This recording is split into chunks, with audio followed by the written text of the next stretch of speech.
¿Sabes ese momento en el que tu corazón late tan rápido que puedes oírlo en tus oídos, cuando todo tu instinto te grita que huyas pero algo más profundo susurra? Quédate, tienes que ver esto. Así estaba yo hace solo 48 horas. Mi nombre es Marcus Ice, y estoy a punto de llevarte a un lugar que no existe en ningún mapa. Al menos eso es lo que quieren que creas. Comenzó una noche lluviosa en Charleston, Carolina del Sur. La lluvia de esas que hace que las calles brillen como vidrio negro, ocultando lo que hay debajo. Recibí un consejo de un viejo amigo, alguien que solía trabajar dentro de contratos gubernamentales. Su voz temblaba al teléfono cuando me dijo: Marcus, vas a encontrar una puerta, de acero, sin señales, sin guardias que puedas ver, pero si la tocas, sucederán cosas que no podrás deshacer. La mayoría de la gente habría colgado. Yo tomé mi chaqueta y mi cámara. Horas después, estaba frente a ella, una enorme puerta sin costuras incrustada en el costado de una colina, sin bisagras, sin manija, solo un leve zumbido en el aire, como el sonido de electricidad viajando bajo mis pies. Extendí la mano. El aire se volvió frío, más frío que cualquier noche de invierno que haya sentido, incluso en Chicago. Y luego lo oí. Susurros. No frente a mí, no detrás de mí, dentro de mi cabeza. No eran exactamente palabras, más bien recuerdos que no me pertenecían. Rostros de personas que nunca había conocido, lugares en los que nunca había estado, momentos que no debía saber. Mis manos temblaban ahora. Mi cámara estaba grabando, y luego el zumbido se detuvo. Te juro que este es el momento en que todo cambió, porque cuando el silencio llegó, la puerta comenzó a abrirse. Si crees que has visto todo lo que el mundo esconde, estoy aquí para decirte que no has visto nada aún. Quédate conmigo, porque en los próximos minutos vas a entender por qué algunas puertas nunca debieron ser abiertas. Yo no nací en una familia adinerada. Nací en Detroit, en el lado este, en un apartamento de 2 habitaciones encima de una tienda de esquina que siempre olía a pan fresco y diésel. Mi mamá, Lorene Carter, trabajaba turnos dobles como enfermera en urgencias. 12 horas de pie, a veces 16, si alguien no se presentaba. Mi papá, bueno, se fue cuando tenía 5 años. Solo quedábamos mi mamá, mi hermanita, Daniel y yo. Detroit en los años 90 no era fácil. Hubo noches en las que la calefacción apenas funcionaba y mañanas en las que tenía que raspar el hielo del interior de la ventana de mi habitación. Pero si salías, podías oírlo. El bajo retumbar de los jets del viejo aeropuerto Willow Run a unas millas de distancia. Esos aviones cortaban el cielo gris de Michigan, y yo dejaba lo que fuera solo para mirarlos. No lo sabía entonces, pero ahí fue donde se plantó la semilla. La mayoría de los niños tenía carteles de sus atletas favoritos. Yo tenía recortes de Popular Mechanics y viejos folletos de aerolíneas que sacaba del contenedor de reciclaje de la biblioteca. Me sentaba en la mesa de la cocina dibujando aviones mientras mi mamá intentaba hacer que me concentrara en la tarea. Para la secundaria, corría en pista, no porque fuera rápido, sino porque la pista daba a una cerca de malla donde podías ver los aviones en su aproximación final. Sincronizaba mis sprintos para que el rugido de los motores llegara justo cuando cruzaba la meta. Me decía a mí mismo que algún día estaría allí, no solo como pasajero, sino como alguien que tomaba las decisiones sobre cómo volaban esos aviones. Ese sueño casi muere en el último año de secundaria. Mi consejero escolar me miró fijamente y me dijo: los chicos de aquí no consiguen becas para aeronáutica. Tal vez apúntate a algo más realista. Recuerdo haber asentido educadamente, luego llegar a casa y postularme a la Universidad Howard. De todos modos, no solo me postulé, escribí un ensayo sobre la eficiencia del combustible en la aviación comercial. Lo envié con mi medalla de atletismo dentro del sobre. Cuando llegó la carta de aceptación, te juro que pude escuchar los motores a reacción en mi cabeza. Venía con una beca para sistemas aeroespaciales y optimización de datos. Una frase larga que más tarde entendería que era la clave para hacer que los aviones volaran de manera más inteligente. No más dura. Así comenzó. No con una cuchara de plata. No con el apellido correcto. Solo un niño mirando a través de una cerca de malla, creyendo que algún día cruzaría al otro lado del cielo. Graduarme de Howard fue como estar en el borde de una pista de aterrizaje, con los motores rugiendo, el mundo entero listo para abrirse. Tenía el título, las horas de pasantía y un proyecto de fin de carrera que incluso se había publicado en una revista especializada en aeronáutica. Pensé que las empresas se pelearían por contratarme, no fue así. Pasaron 5 meses enviando currículums hasta que Aerovesta Systems, una empresa de análisis aeronáutico de nivel medio en Boston, finalmente me llamó. Empaqué 2 maletas, besé a mi mamá y mi hermana, y tomé un vuelo de ida a Logan Internacional. La primera mañana me presenté con un blazer azul y mis mejores tacones, lista para demostrar mi valía. Al principio, pensé que los pequeños detalles no importaban. La manera en que los ojos de las personas pasaban por encima de mí en la sala de conferencias, o cómo mis sugerencias en las reuniones eran ignoradas, solo para reaparecer más tarde con el nombre de otra persona. El momento en que me di cuenta de que sí importaba ocurrió a los 6 meses. Estaba trabajando en un algoritmo de optimización de combustible, un modelo que podía ahorrar millones a las aerolíneas ajustando las rutas en tiempo real, según los patrones de los J-Trims. Me quedé hasta tarde durante semanas ejecutando simulaciones, revisando los datos. Cuando finalmente lo presenté, mi jefe directo, un tipo llamado Steve, echó un vistazo a mis diapositivas, sonrió educadamente y dijo: «Trabajo interesante, vamos a trabajarlo un poco más». 2 meses después, Aerovista presentó un nuevo sistema propietario en una conferencia de la industria. Era mi modelo, mis matemáticas, mi trabajo. Steve estaba en el escenario dándose la mano, sonriendo para las cámaras. Mi nombre no fue mencionado ni una sola vez. Esa noche, me senté en mi apartamento mirando el horizonte de Boston. Tenía 2 opciones: aceptarlo y mantenerme callada, o encontrar la manera de asegurarme de que mis ideas llevaran mi nombre. Elegí la segunda. Comencé a ahorrar cada dólar extra que podía. Tomé proyectos freelance de análisis de datos. Aerolíneas pequeñas, operadores de carga, incluso una empresa de jets privados en Florida que me pagaba en cuotas. Construí un portafolio discreto de historias de éxito del tipo que nadie podía robar porque estaban vinculadas a contratos con mi nombre. 3 años después, entregué mi renuncia a Aerovista. Steve intentó sorprenderse, pero pude ver en sus ojos que sabía exactamente por qué me iba. Salí con nada más que un disco duro con mi propio trabajo y una carpeta titulada Planes de lanzamiento de Carter Aroch. Las puertas en Aerovesta se cerraron. Pero aprendí algo importante: cuando una puerta se cierra de golpe, no te quedes ahí tocando. Construyes la tuya. Carter Aeroche nació en la oficina más pequeña y desordenada que puedas imaginar, una habitación encima de una tienda de neumáticos en Dorchester, Boston. El alquiler era de $750 al mes, la alfombra olía a aceite, y la única mesa de conferencias era una mesa plegable para autos que compré en una venta de garaje por $20. Pero era mía. El primer año fue brutal.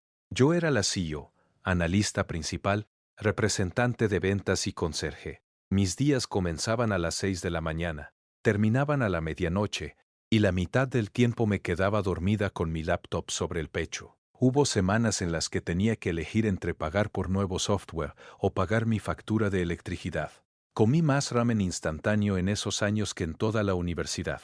Pero el trabajo era bueno. Me enfoqué en clientes más pequeños, operadores de carga regionales, servicios de charter, cualquiera que no pudiera pagar una gran firma de consultoría, pero que aún necesitaba reducir costos de combustible y ajustar horarios. Comenzamos a ganar contratos mostrando resultados reales. Un cliente redujo su gasto anual en combustible en un 14%. Otro mejoró su tasa de puntualidad en un 22%. Cada victoria era otra línea en el portafolio, otra razón para que los jugadores más grandes se fijaran en nosotros. Luego llegó la llamada que casi me rompe, pero también me hizo. Fue un jueves lluvioso cuando recibí un correo de North Star Airways. En ese momento, eran una aerolínea mediana en problemas, con rutas obsoletas, precios de combustible en aumento y una reputación por retrasos. Su CEO acababa de renunciar. Sus inversionistas estaban merodeando como buitres, y la quiebra era una palabra que aparecía frecuentemente en los medios. No querían contratarme. Querían un presupuesto para consultoría operacional de emergencia. Volé a su sede en Denver al día siguiente. Sus oficinas estaban medio vacías. El ánimo estaba por los suelos y sus aviones volaban con apenas el 60% de capacidad. Pero mientras caminaba por sus mapas de rutas y horarios de mantenimiento, vi algo que todos los demás habían pasado por alto. Esta no era una aerolínea muerta. Tenía estructura, buenos cimientos, derechos de aterrizaje estratégicos en mercados secundarios, contratos de arrendamiento que podrían renegociarse. La verdadera sorpresa fue que estaban quemando dinero porque estaban volando los aviones equivocados en las rutas equivocadas a las horas equivocadas. Les presenté un plan radical: reorganizar su algoritmo de programación, reasignar tipos de flota e implementar una versión de mi sistema exclusivo de eficiencia de combustible. Costaría millones al principio, pero los ahorros serían de decenas de millones dentro de un año. El consejo se mostró escéptico. Los inversionistas dudaron. Entonces tomé una decisión que me aterrorizó. Ofrecí comprar el control de la aerolínea, el 51%, utilizando todos los centavos que tenía, más el respaldo de 2 socios de capital privado con los que había estado cortejando en silencio. Si fracasaba, Carter Aeroch moriría con ella. Si funcionaba, bueno, estaba a punto de averiguarlo. El día que firmé el trato, me convertí oficialmente en la dueña mayoritaria de North Star Airways. La prensa esperaba que organizara una rueda de prensa llamativa, cortara una cinta, tal vez me diera una vuelta victoriosa frente a los medios. No hice nada de eso. En su lugar tomé una decisión deliberada. No asumiría el rol de CEO públicamente. En papel, era la directora de transformación.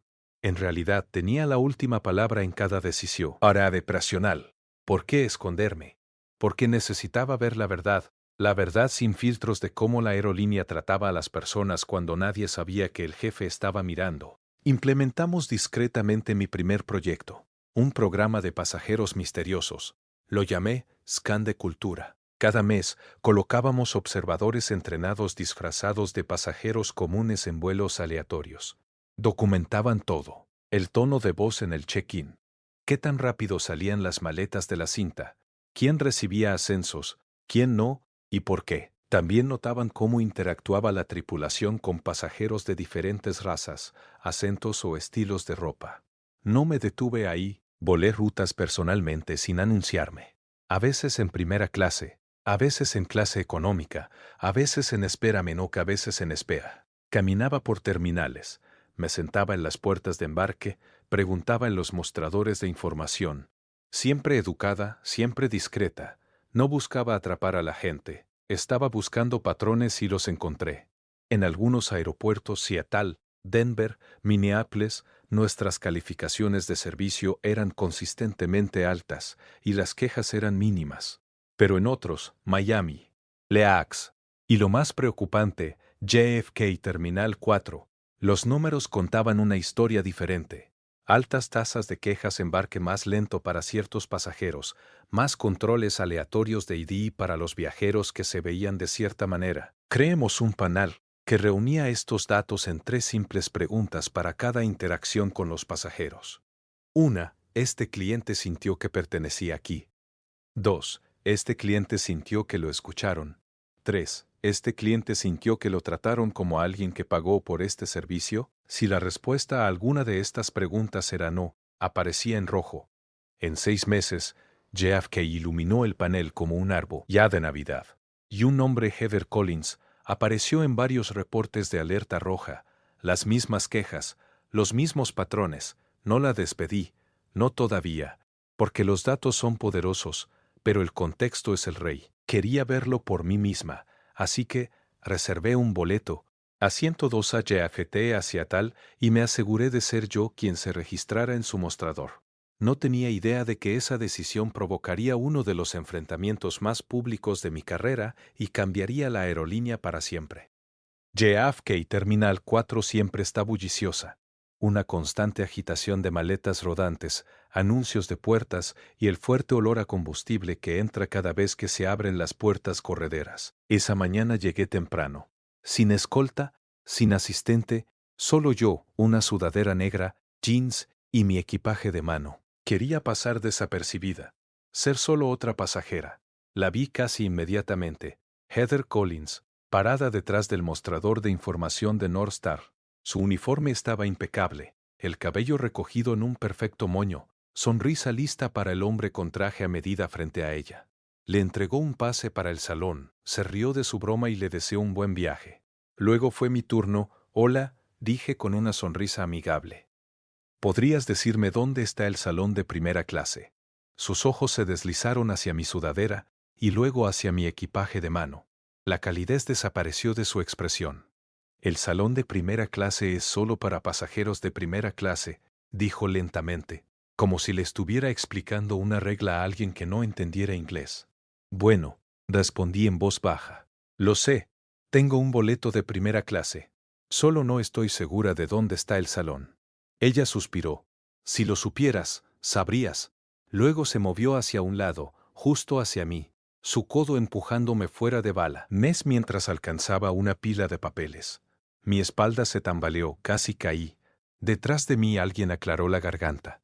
Me eché atrás, dándole espacio, pero mi voz seguía tranquila. ¿Podrías solo indicarme la dirección? Antes de que pudiera responder, otro pasajero, un hombre blanco alto con traje de negocio, se acercó a mí. Disculpa, dijo a Heather, salón de primera clase. La sonrisa volvió al instante. Claro, señor, derecho por el pasillo a la izquierda. Se inclinó hacia adelante, casi como si compartiera un pequeño secreto de viaje. Sentí el cambio en el aire. El hombre me miró, luego desvió la mirada. Heather volvió a sus papeles como si yo no estuviera allí. No levanté la voz, no me acerqué más, simplemente me quedé ahí. Fue entonces cuando llegó seguridad. Dos hombres, Rick Dalton, un veterano con una postura rígida, y André Lois, más joven, escaneando la escena. Señora, dijo Rick, hemos recibido un informe. Está causando una alteración. Estoy pidiendo direcciones, dije lentamente. Heather cruzó los brazos. Ella está siendo agresiva, me está haciendo sentir incómoda. Una mujer en la fila habló. La vi. No hizo nada, tú la empujaste. La mandíbula de Rick se apretó.